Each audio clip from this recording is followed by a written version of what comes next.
Welcome to the NPTE Final Frontier podcast, helping one student at a time.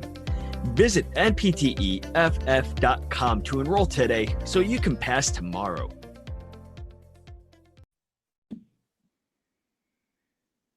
Thank you for joining us here on the NPTE Final Frontier podcast. My name is David, and today we will be interviewing Dr. Josh Funk. Josh is the founder and CEO of Rehab to Perform. He's a former D1 lacrosse player for Ohio State. He received his BS degree from the Ohio State University and his DPT from the University of Maryland, Baltimore. Once graduating, he founded Rehab to Perform in the late 2014.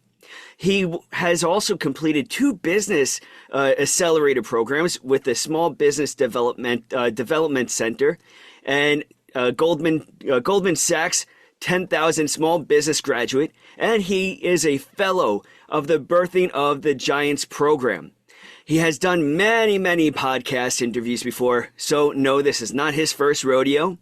And he has not joined us until right now, but it's very exciting to have Dr. Josh Funk here. Welcome to the podcast. Thank you so much for joining us here today. David, thanks for having me. You are doing great things for the upcoming part of the profession.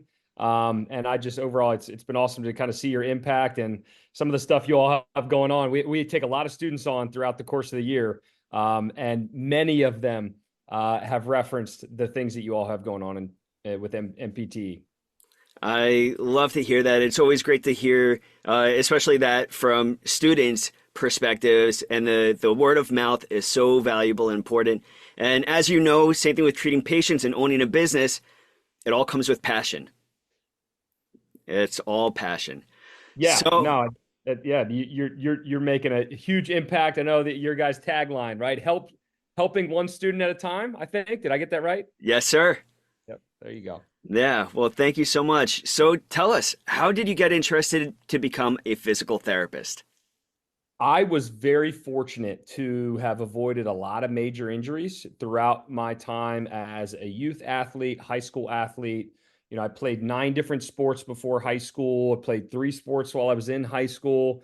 Feel very fortunate. I know not a lot of people get to have that kind of a sporting or athletics experience. And it was not until my sophomore year of college at Ohio State that I had my first major injury, and somebody used the word surgery.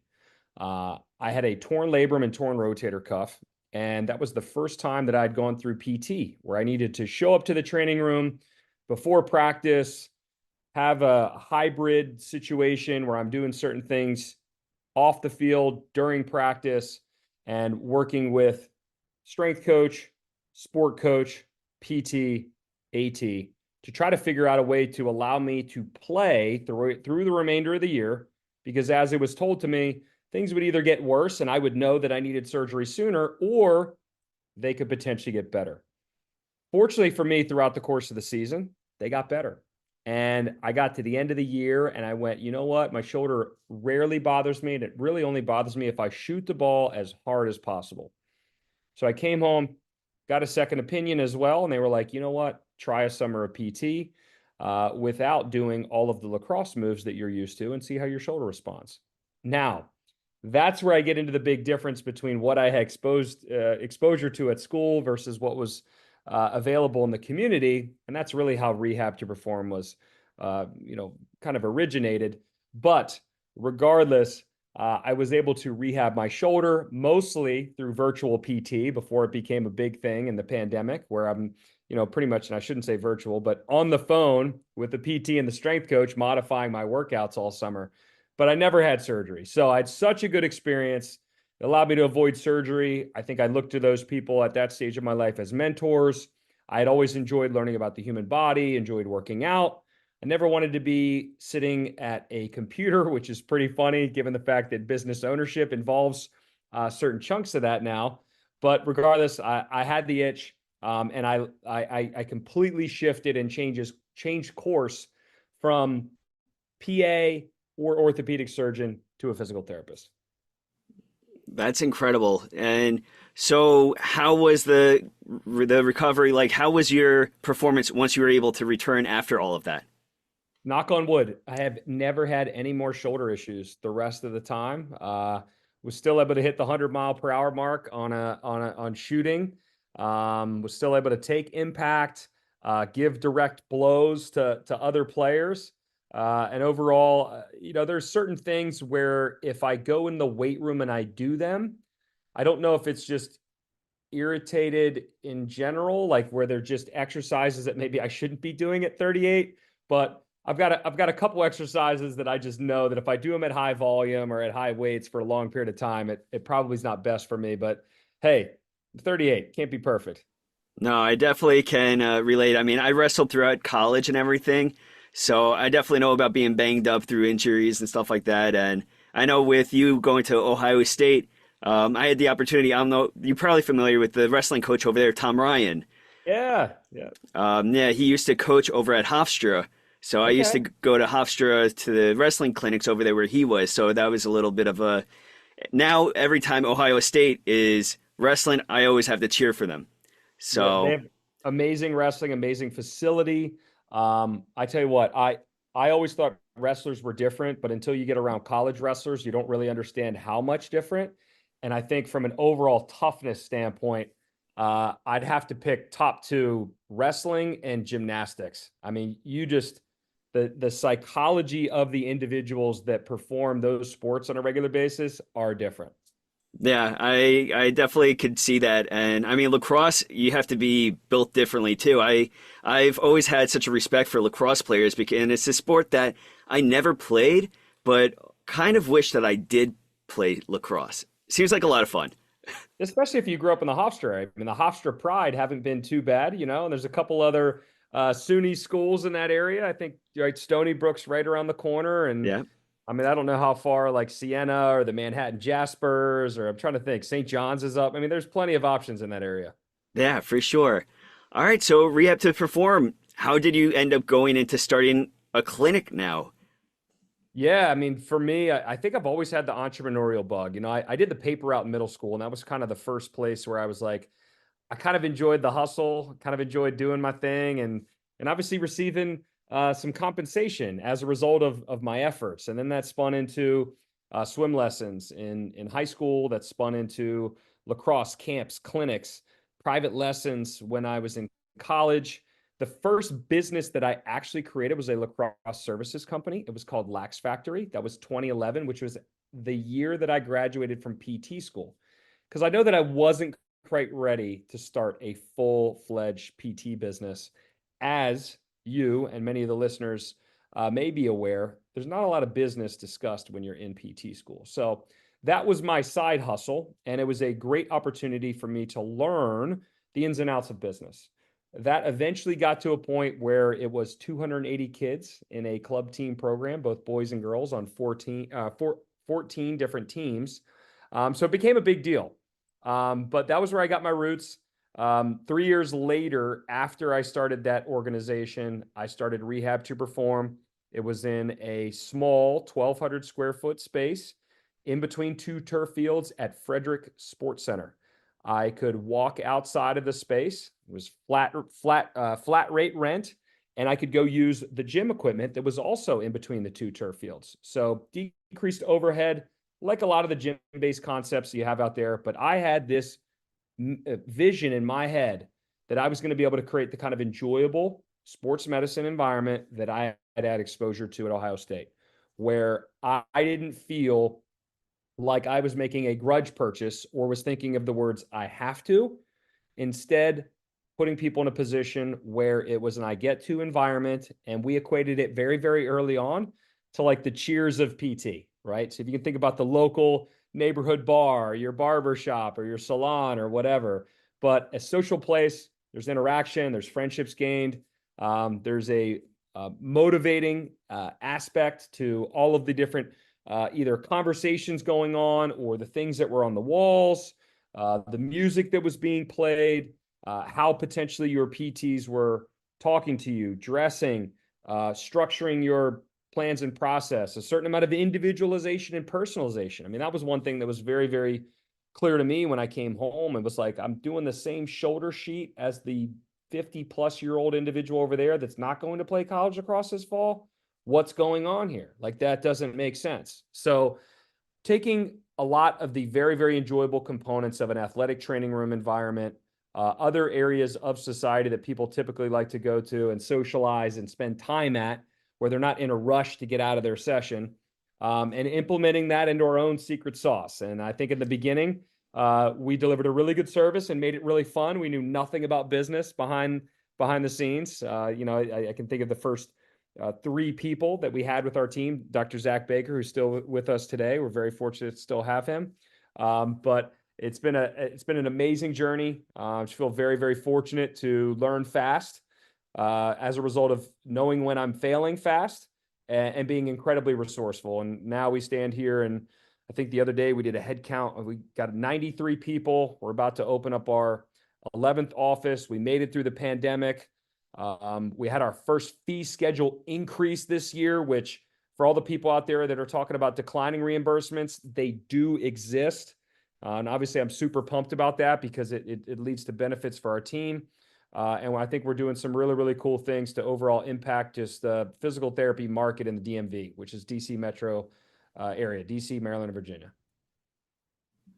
That's incredible. And I think that's something that you mentioned that's very important is that personalization, especially with being a business owner. You want that personal experience for anybody that walks into your doors, especially a patient, just like how you made the comparison to Cheers.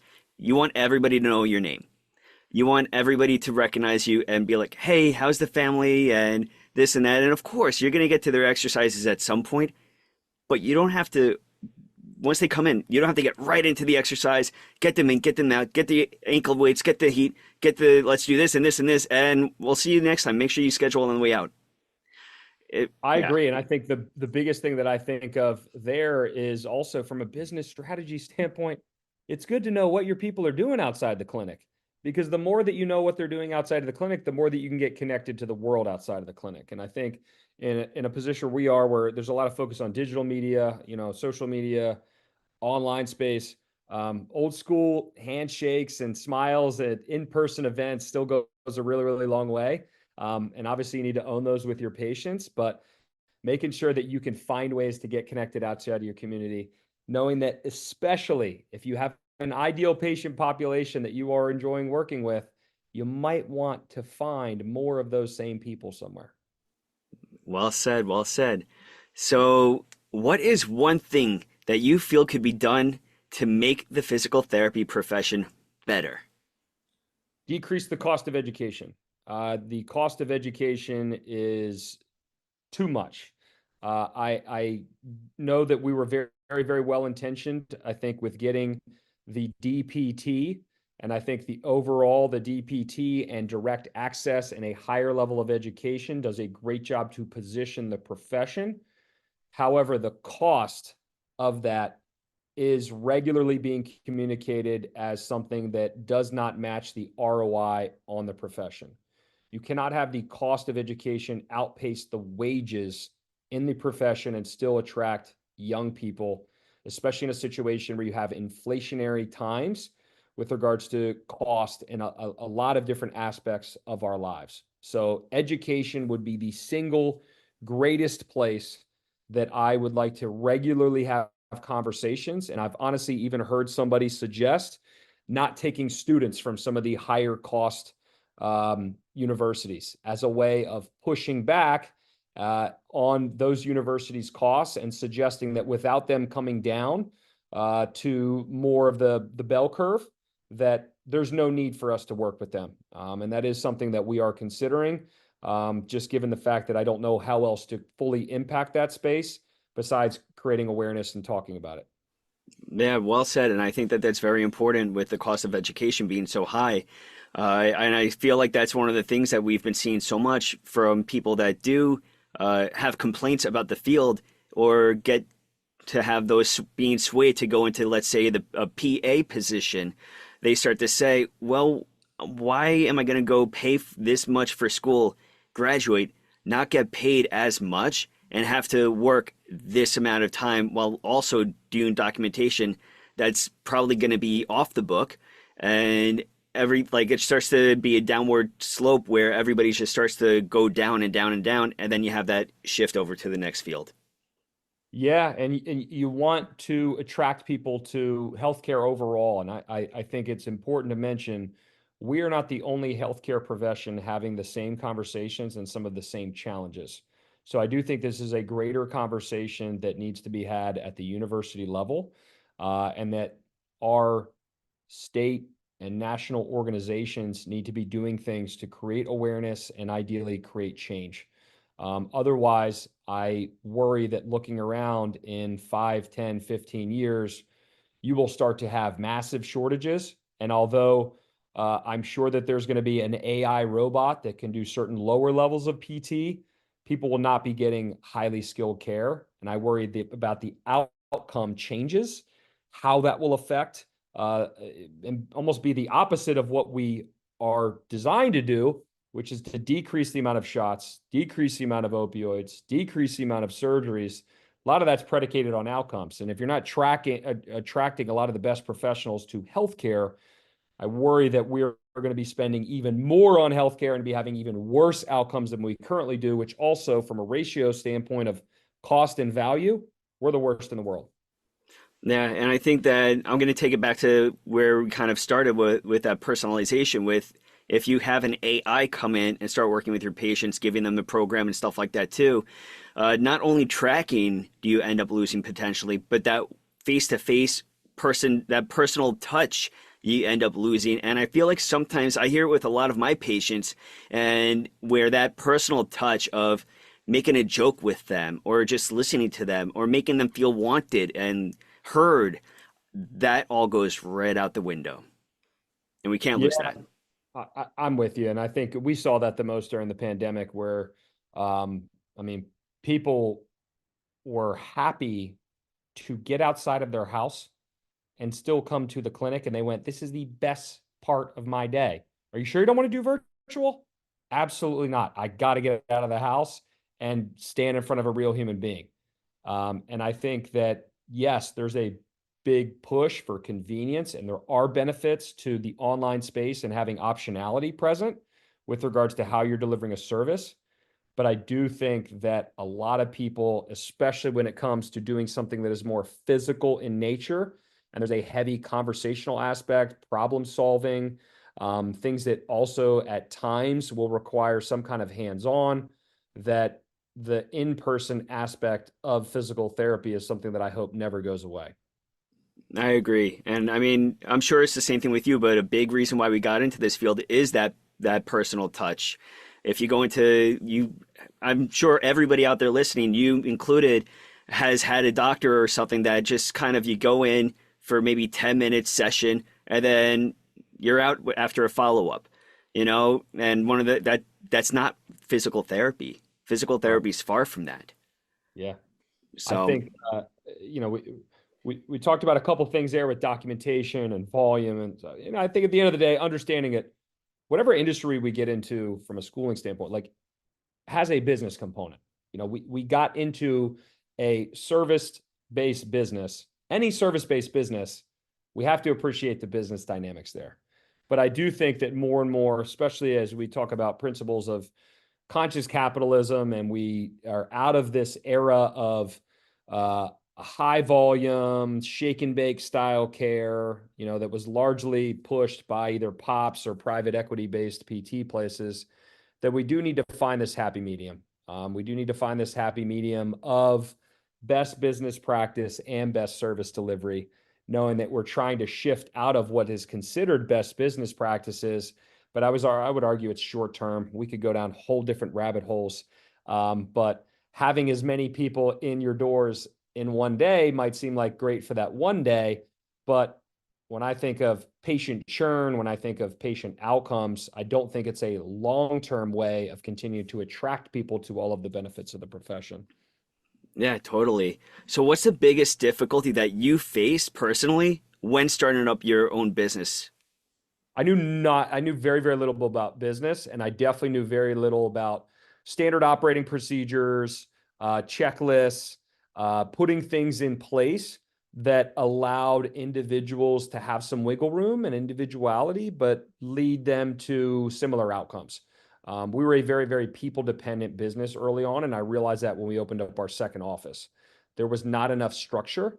Things were much more dependent on me being around or me being available or me answering a question, or individuals that were at the first location having the knowledge and us working together enough to know how to do things. But then you open up the second office and there's no carryover.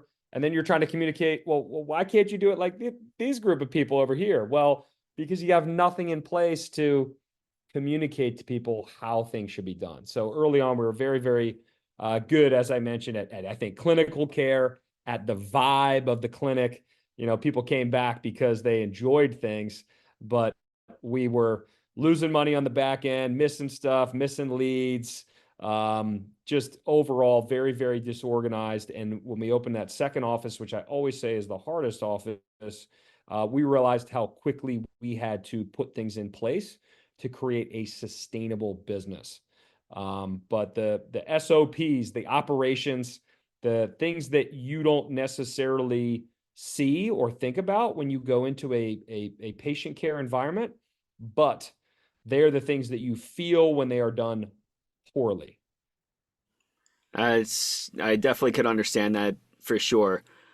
So with regards to students, what is one piece of advice that you would give to a physical therapy student? Make sure that you're getting exposure outside of the classroom. It pains me when I hear professors in a PT school say that the only thing that you should be doing during your 2 to 3 years is just PT school. There's so many other ways to enrich your life, so many other ways to invest in yourself, so many other ways to prepare for yourself post graduation, to be a more well-rounded individual, to be quite honest. Like, imagine leaving school and then having somebody say, the only thing that I want you to focus on is your 9 to 5 job. That's pretty much what somebody is saying with PT school. Don't do anything else. Put all of your efforts on just this one thing. And I just never did that as an athlete growing up. I never did that as an athlete that also had a summer job growing up.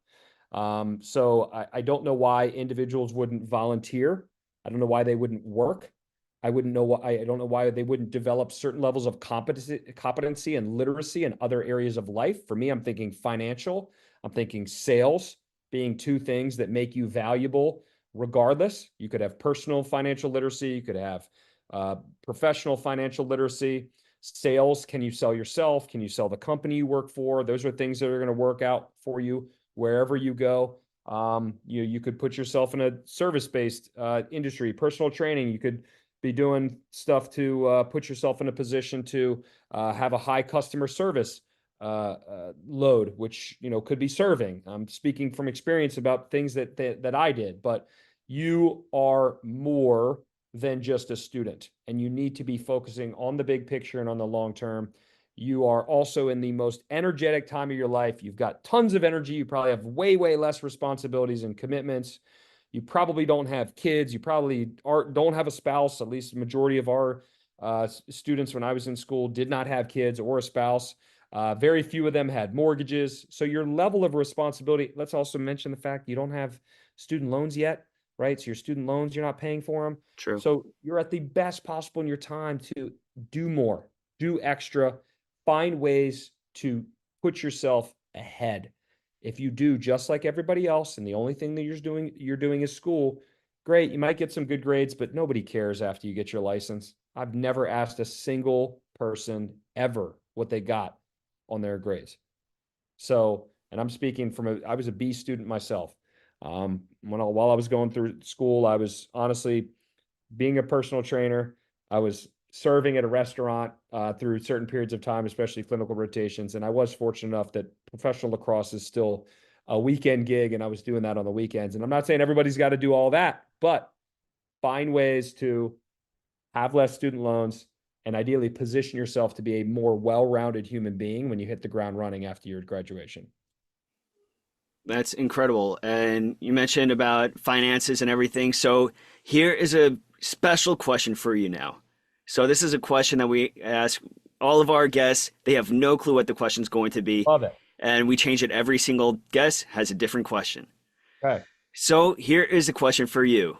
Being a business owner, who is a business owner or financial advisor who you'd like to have a conversation with over dinner? For me, I'm going with Warren Buffett. Who are you going with? That is a great conversation start. Man, I have to say that I would like to sit down with Mark Cuban. I think that there Good are choice. some things that he has done in his life that I'm very, very curious about. I think he has certain outlooks on business, some of which I agree with, some of I don't necessarily agree with. But it's no secret he's been tremendously successful in a multitude of different aspects of business, of society. And he would be somebody I think that I could have some really, really good conversations with, tons of questions to ask him. And overall, I would be in a significantly better spot after I was done with our time together. Mark Cuban is a great selection as well, because you could definitely pick. I mean, he's one of the sharks on Shark Tank, so you could definitely pick his mind about every single vision that he has and how it relates to you. I think anybody would definitely benefit from sitting a sit down with Mark Cuban for sure. I mean, you got tech, sports, right? Look what he's doing with regards to the cost of pharmaceuticals right now. Yeah. The tremendous investor. And he shares about that, what he's done with some of his investment money from some of his sales. So like he's somebody he's hit home runs in multiple different areas. And I just think it would be a fascinating conversation. Yeah, a lot of people forget about him getting his start in the technology field, where they think Dallas Mavericks and Shark Tank and stuff like that. They don't even recall anything with the involvement with like Yahoo and stuff like that back when he first started. Yep. You're spot on, man. I think it'd be pretty cool. Good selection, good selection. Well, how can our listeners get in touch with you and where can they find you on social media?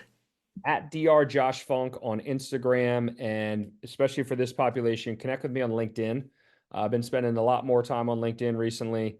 And if you have enough questions, I'm happy to make time for a phone call. It'll usually be when I'm out and about or driving, but I am going to be much more responsive over a call. So if you don't mind messaging me, say you've got a couple questions, let's get straight to setting up a time to connect, and hopefully I can provide value to wherever you are at your step in the journey. Awesome. Well, Josh, thank you so much for joining us here on the podcast. We appreciate you and your time, and we look forward to next time. Thank you so much. Thanks. Appreciate it. Now that you heard our interview with Dr. Josh Funk, here is a quote from Jim Rohn. Discipline is the bridge between goals and accomplishments. You have to have that discipline with your studies. But as you heard on this episode, you also have to get out there. Don't just be stuck in a book. Have that discipline to know that it's okay to go out there. Go have that second job. Go enjoy yourself. Go to a concert. Go work out. Don't tell yourself that if you have time to go work out, that you have time to study, and then you should feel bad for yourself if you do poor on examination. Get out there. Have that discipline with your studies, but have discipline in knowing what else you can achieve out there. Go get every single goal that you want to get, and you can do it. You are powerful. You are strong. You are a final frontier warrior. You will pass. Thank you very much for listening. For more information on NPTE Final Frontier, please visit npteff.com. You can also check us out on all social media platforms such as Facebook, Instagram, Twitter, and TikTok. Till next time, have a great day and a powerful tomorrow. Thank you once again.